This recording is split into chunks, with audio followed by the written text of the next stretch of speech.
댓글에 보면 그 베트남 결혼하면서 네. 그러니까 마담이라고 표현을 하는데 마담하고 통역에 장난을 당하는 경우가 많은 것 같아요. 어떤 경우도 있나요? 자, 마담이라는 자체를 조금 먼저 이렇게 알고 가셔야 되는 게 뭐냐면은, 자, 현지에서 일을 하고 있는 우리는 마담이라는 게 뭐냐? 신부를 모집을 해서 에이전시한테 신부를 소개해 주는 사람을 보고 마담이라 그래요. 그러면 단순한 소개인이에요. 근데 한국 에이전시와 거래를 하게 되면은 단순한 소개인이 되죠. 근데 베트남 에이전시하고 이제 진행을 하게 되면은 그 사람이 마담 역할과 에이전시 역할을 같이 하는 경우가 있어요. 그러면은 어떤 피해가 오느냐? 신랑분이 오잖아요. 본인이 에이전시 하와와 마담을 같이 하니까 자기가 모집해놓은 신부 내에서만 결혼을 시켜야 더 수익을 올릴 수 있잖아요. 그러다 보니까 그 내부에 있는 신부만 첫째 밀라 그러죠. 결혼을 시키려고 그러고. 그러다 보니까 대부분이 그 마담 하면서 에이전시를 하는 사람은 그 사람이 통역을 같이 해요. 본인이 한국말을 할 줄 아는 사람들이 그렇게 해요. 그러다 보니까 이제 당연히 신부의 좋은 말만, 좋은 것만 막 이해하면서 저 신부가 엄청 좋다는 둥 막 이렇게 신랑한테 푸시를 막 하죠. 그런데 소개인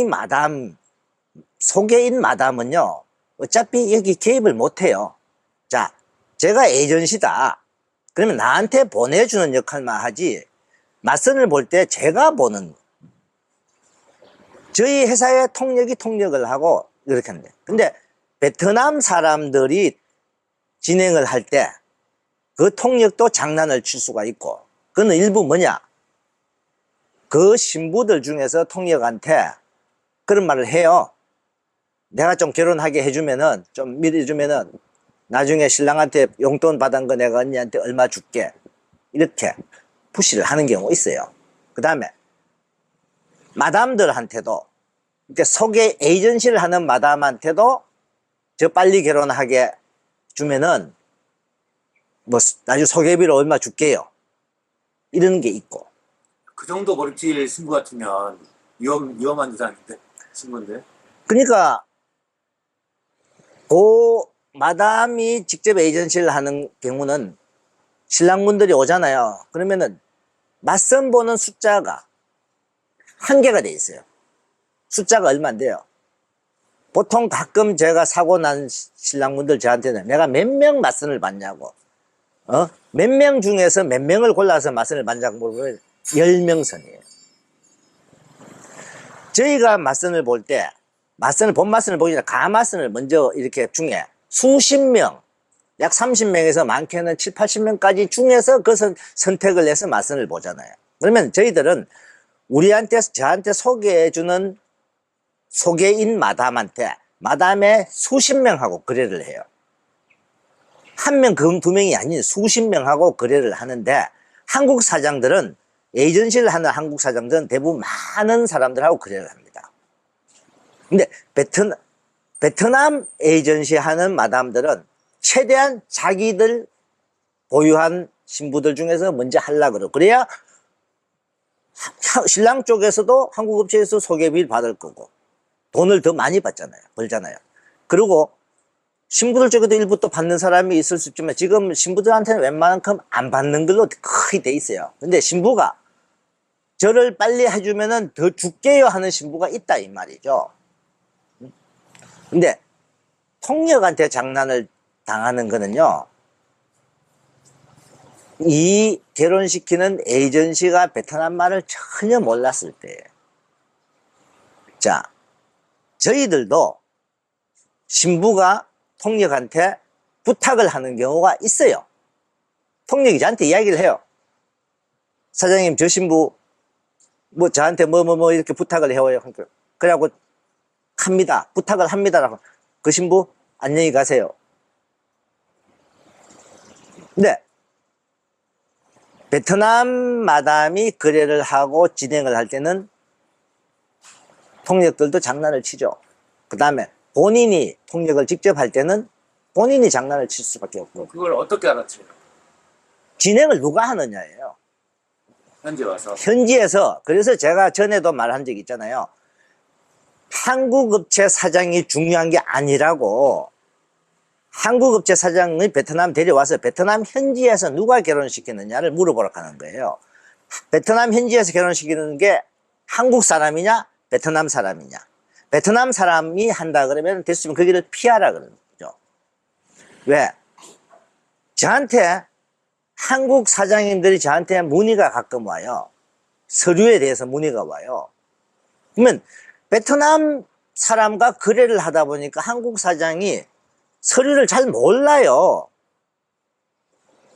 그러면은 어떤 서류를 어떻게 꾸며야 되는가를 잘 모르는 경우가 있어요. 그러면 전 그분한테 해요. 조금 비용이 더 들더라도 한국 에이전시하고 거래를 하십시오. 그러면 한국 에이전시들은 정확하게 알고 사장님들한테 이렇게 준비해. 저한테 안 물어봐도 에이전시하고 소통이 되잖아요. 근데 그 한국 사장님들이 좀 더 마진을 더 먹기 위해서 베트남 사람들하고 거래를 하다 보니까 마담들한테 당하는 수도 있고 통역한테도 당하는 수가 있는 거예요. 근데 한국 사장님들은 모르고 당한단 말이에요. 그래서 한국 사장님들 욕을 할 게 아니에요. 딱 한국 사장님들은 제발 거래를 하더라도 베트남에서 잘 진행해 줄 수 있는 사람과 거래를 하기를 바라는 거죠. 그래서 저는 저한테 그렇게 문의 오시는 분들한테 저는 합니다. 베트남 호치민이든 하노이든 한국 에이전시가 제대로 하는 사람을 골라서 거래를 하십시오. 그러면은 본인이 물어보는 것도 쉬울 거고, 뭐 잘못되면 한국 에이전시한테 따질 수도 있잖아요. 근데 신부들 문제가 됐다. 신랑들이 예를 들어서 신부에 대한 컴플레인을 하잖아요. 베트남 에이전시가 일을 할 때는요, 신랑이 신부에 대한 문제점을 제시하면은 아니라 그런다고요. 도로 신랑이 문제라 그래요. 거꾸로. 그러면 한국 에이전시는 예 알겠습니다. 신부하고 확인하고 신랑한테도 말 들어보고 신부한테도 말 들어보고 뭔가 공평하게 하려고 하는 게 있잖아요. 근데 베트남 사람이 진행하면 절대 안 그렇다는 거. 무조건 신부 편입니다. 그래서 제발 저는 한국 사장님들 조금 마진을 조금 적게 보더라도 제대로 하는 여기 한국 에이전시 분들하고 거래를 하길 바란다. 꼭 한국 에이전시가 다 잘하는 건 아니에요. 그래도 잘하는 분들이 많다고. 저는 그분들한테 연락하면 제가 소개해 드릴게요. 에이전시 소개해 드릴게요. 잘하는 분. 저보다 더 잘하는 분도 있습니다.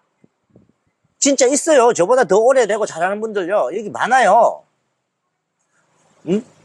근데 그분들하고 거래를 하면 한국에서 안전하게 본인들 신랑만 영업하고 신랑 상담만 하고 현지는 그분들한테 맡겨놓고 얼마든지 편하게 일을 할 수 있잖아요. 근데 베트남 에이전시하고 하면서 막 여기 현지에 서류가 어떻고 골머리 썩어가면서 2배가 힘들어요.